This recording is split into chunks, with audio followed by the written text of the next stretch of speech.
Welcome to today's Explainer. We're going to be going on this fantastic kind of micro to macro journey into the architecture of modern computing. We'll be moving all the way from the microscopic physics of semiconductor chips right on up to the massive, real-world industry workflows that literally power our entire digital world. It's going to be a fun one. So I want you to just stop and think for a second about the device you're using to watch this explainer right now. It's powered by a tiny silicon die, right? And that die houses literally billions of microscopic transistors. It's almost impossible to wrap your head around. How on earth do we actually turn a conceptual idea, like for a piece of software or an app, into a physical piece of hardware with billions of perfectly arranged, flawlessly functioning parts? The sheer scale and complexity of modern semiconductor manufacturing, well, it can seem like absolute magic. But as you'll see, it's not magic at all. It's actually the incredibly structured discipline of VLSI design. Okay, so here's our roadmap for today. We'll be looking at transistor building blocks, then a CMOS versus BiCMOS showdown. After that, we'll dive into the overall VLSDI design flow, circuit design, layout, and fabrication, and finally, wrap up with industry career pathways. Let's jump right in. Section 1. Transistor Blocks, CMOS Fundamentals. You know, the absolute cornerstone of digital logic design is the CMOS inverter. If you take a look here, you'll see how it pairs two specific types of transistors together. Down at the bottom, you've got an NMOS transistor, and this acts as our pull-down network. Then up at the top, you have a PMOS transistor acting as the pull-up network.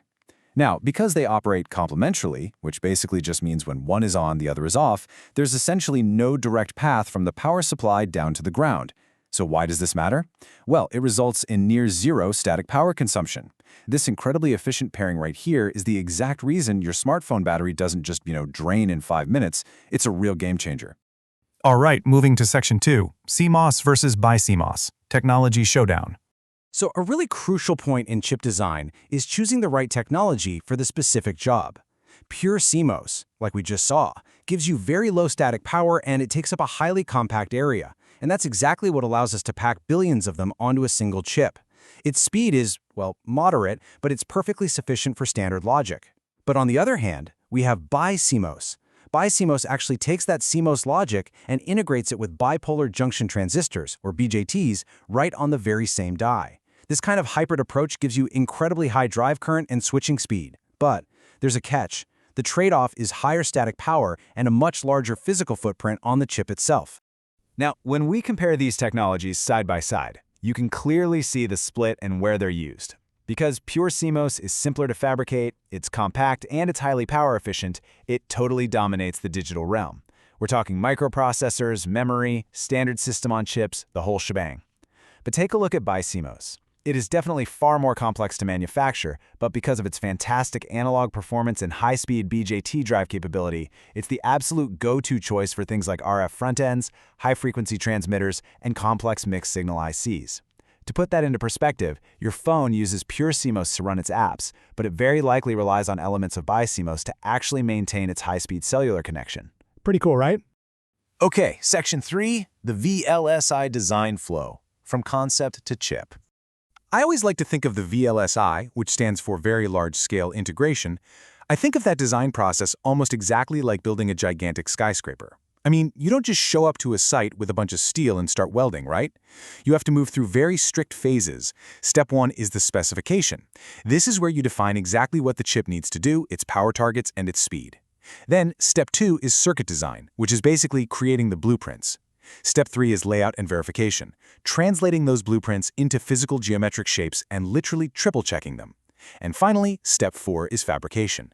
And I really want to stress this point. Errors in Step 1, the specification, are the most incredibly costly things to fix downstream.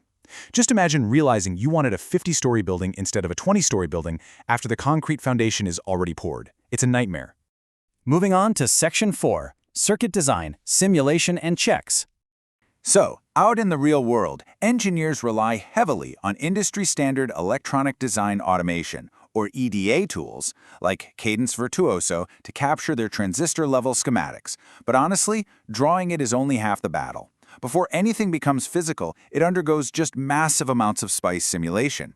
Industry giants, think NVIDIA, AMD, they use tools like Synopsys HS SPICE to perform DC, AC, and transient analysis. They're running functional verification for extreme corner cases and process voltage temperature, or PVT checks. Basically, they have to know exactly how this circuit is going to behave in the freezing cold or in a blistering hot server rack way before it's ever actually manufactured. Section 5. Layout and Fabrication. Physical Manufacturing. Okay, so creating the physical layout means actually drawing the geometric polygons of metal and silicon that will ultimately be printed on the wafer. But here's the thing. Before you can send those drawings off to a manufacturing foundry like TSMC or Samsung, you absolutely must pass DRC. That's the design rule check. Foundries have these incredibly strict limits on things like how close two wires can be or how wide a transistor gate must be, all based on the physics of their specific manufacturing machines. DRC is basically an automated sweep that ensures every single polygon in your design strictly meets the foundry's physical requirements. If you fail this, they physically cannot print your chip. It's as simple as that. And right alongside DRC is the LVS check, layout versus schematic. Because, it's all well and good if your shapes can be printed, but do they actually represent the circuit you designed? LVS is this really rigorous sign-off check that takes your physical layout, extracts a netlist from those geometric shapes, and then compares it directly against the original, perfectly simulated schematic netlist. If you miss just one tiny connection wire during layout, LVS is going to catch it. This double-checking process is absolutely vital before the final file, which is known as GDS2I, is finally sent over to the fab. And that brings us to the actual fabrication part, which, honestly, it is a marvel of modern engineering. Turning that verified digital layout file into a physical packaged chip takes an immense amount of time and effort. We're talking 8 to 16 solid weeks of manufacturing at advanced nodes like TSMC N5 or Intel 7. The wafer goes through well over 500 individual steps of photolithography, microscopic etching, and chemical deposition. It's just this stunning choreography of physics and chemistry happening right at the nanometer scale. Faulty dies are tested, marked, and discarded, while the good ones are finally packaged into the chips we rely on every single day. All right, Section 6, Career Pathways and Industry Leaders. Understanding this whole VLSI flow really opens doors to some of the most powerful and influential technology companies on Earth. When we talk about front-end specification and complex logic design for CPUs, you're looking at titans like Intel and AMD. Or if you're fascinated by parallel processing, GPUs, and those massive AI accelerators driving today's tech revolution, well, NVIDIA is the absolute king of that domain. Now, if your passion lies more in mastering the physical DRC rules and pushing the boundaries of nanoscale fabrication, pure-play foundries like TSMC and Samsung are really where the magic happens. And for those drawn to mixed-signal designs, RF communication, and incredibly low-power mobile systems on a chip, Qualcomm is definitely leading the charge. So you see, each stage of the VLSI flow anchors directly to one of these massive industry pillars. Which brings us to the end of our journey today, and I want to leave you with this final, incredibly exciting thought. We've gone from the pure physics of a single CMOS inverter all the way up through the rigorous layouts, the simulations, and that staggering 500-step fabrication process that literally builds modern civilization's hardware. So, knowing the immense scale, the discipline, and the sheer technological wonder of this global ecosystem, which part of it fascinates you the most?